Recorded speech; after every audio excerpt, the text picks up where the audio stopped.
Manoj home কিটচেনলৈ সকলোকে স্বাগতম জনাইছোঁ। আজি মই এটা গধূলিৰ ইভিনিং এটা স্নেক্সৰ ৰেচিপি লৈ আহিছোঁ। তাৰ কাৰণে মই দুটা কেঁচা আলু লৈ লৈছোঁ। মই বইল কৰা নাই, কেঁচাই আছে। আৰু এই ধৰণে মই এখন ৰুকনিৰে ভালকৈ ৰুকি ল'ম। এয়া চাওক, গোটেইখিনি মই ৰুকি ল'লোঁ। আৰু এতিয়া মই এইখিনি ভালকৈ ধুই ল'ম। আৰু ভালকৈ পানী দি পেলাই, এই ধৰণে পানী দি পেলাই ভালকৈ মই মোহাৰি অলপ ধুই ল'ম। আৰু একেবাৰে মিহি হয়। আৰু মই কি কৰিম, এনেইতো ধুব নোৱাৰি, চালনী এখনত মই এইখিনি এই ধৰণে ভালকৈ ধুই ল'লোঁ। যেতিয়ালৈকে চাফা পানী নোলায় তেতিয়ালৈকে ভালকৈ ধুই ল'ব। আৰু তেতিয়া এই ধৰণে চেপি পেলাই গোটেইখিনি পানী পেলাই দিব। এয়া মই গোটেইখিনি ভালকৈ চেপি ল'লোঁ। আৰু এতিয়া মই ইয়াত পিঁয়াজ দিম। কাটি থোৱা পিঁয়াজ দিছোঁ সৰু সৰুকৈ মিহিকৈ। আৰু অলপ কেঁচা জলকীয়া দিছোঁ। আৰু ইয়াত অলপ মই জালুক, আদা, নহৰু অলপ খুন্দি ৰখা দিছোঁ। আৰু ইয়াত হালধি, জলকীয়াৰ পাউডাৰ, তাৰপিছত আমচুৰ পাউডাৰ আৰু জিৰা ধনিয়াৰ পাউডাৰ দিলোঁ। আৰু অলপ নিমখ দিছোঁ।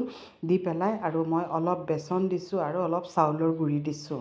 দি পেলাই এইখিনি মই ভালকৈ মিক্স কৰি ল'ম। যদি আকৌ দৰকাৰ হয় মই অলপ বেচন মিলাম। আৰু এতিয়া মই প্ৰথমতে একেবাৰে দি নল'ব, কাৰণ বেছি বেচন হ'লেও কিন্তু ভাল নালাগিব, টেষ্টটো বেয়া হৈ যাব। আৰু এতিয়া মই প্ৰথম অলপ পানী কিন্তু অলপকৈ দিব। বেটাৰটো চাই ল'ব কেনেকুৱা হ'ব। আৰু এই ধৰণে পানী দি পেলাই এতিয়াও দেখা গৈছে অলপ আলুটো অলপ দেখা গৈছে। বেটাৰটো মানে হেৰি নহ'ব, সেইকাৰণে অলপ মানে মিক্স কৰিব লাগিব। আৰু এইখিনি ভালকৈ প্ৰথমে মিক্স কৰি ল'ব। মিক্স কৰাৰ পিছত তাৰপিছতহে আৰু অলপ এচামুচ মই দি দিছোঁ বেচন। দিয়াৰ পিছত এইখিনি মই ভালকৈ মিক্স কৰি ল'ম। এয়া চাওক, এতিয়া বেটাৰটো কেনেকুৱা ঠিক হৈছে। এই ধৰণে বেটাৰটো হ'ব লাগে। আৰু একেবাৰে সহজ ৰেচিপি হয় এইটো, একেবাৰে সোনকালেও হৈ যায়। আৰু এতিয়া মই অকল দুখন ব্ৰেড লৈছোঁ।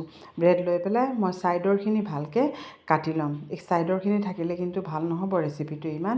মই ছাইডৰখিনি একেবাৰে কাটি লৈছোঁ। কেতিয়াবা ল'ৰা ছোৱালী যদি হঠাৎ যদি কিবা কয় খাবলৈ, এই ৰেচিপিটো বনাই দিব পাৰে। আৰু খুব সহজো হয়। আৰু একেবাৰে মানে সোনকালে হৈ যায়, খুব ভাল লাগে।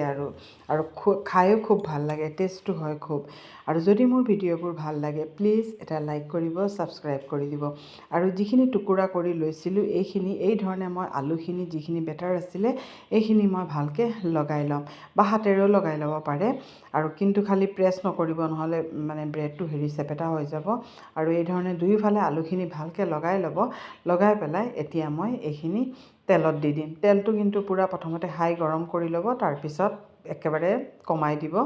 কমাই পেলাই তাৰপিছত এই ধৰণে দি যাব। এয়া মই গোটেইখিনি দি গৈছোঁ। দি পেলাই এই ধৰণে মই অলপ কেৰাহীখন লৰাই দিলোঁ, কাৰণ এতিয়া মই পটককৈ লৰাব নোৱাৰোঁ, ভাঙি যাব। আৰু অলপ যেতিয়া তলফাল হৈ যাব তেতিয়া এই ধৰণে লুটিয়াই দিব। আৰু চাওকচোন কিমান ধুনীয়া হৈছে। এয়া চাওক, কালাৰটো কিমান ধুনীয়া আহিছে। আৰু এতিয়া এইখিনি এনেকৈ লুটিয়াই মেলিয়াই দিব। তাৰপিছত আমাৰ এইখিনি ৰেডি হৈ গ'ল। এইখিনি এতিয়া মই নমাই দিম। আৰু আমাৰ খাবলৈ পূৰা ৰেডি হৈ গৈছে এইখিনি। এয়া চাওক কিমান ধুনীয়া হৈছে।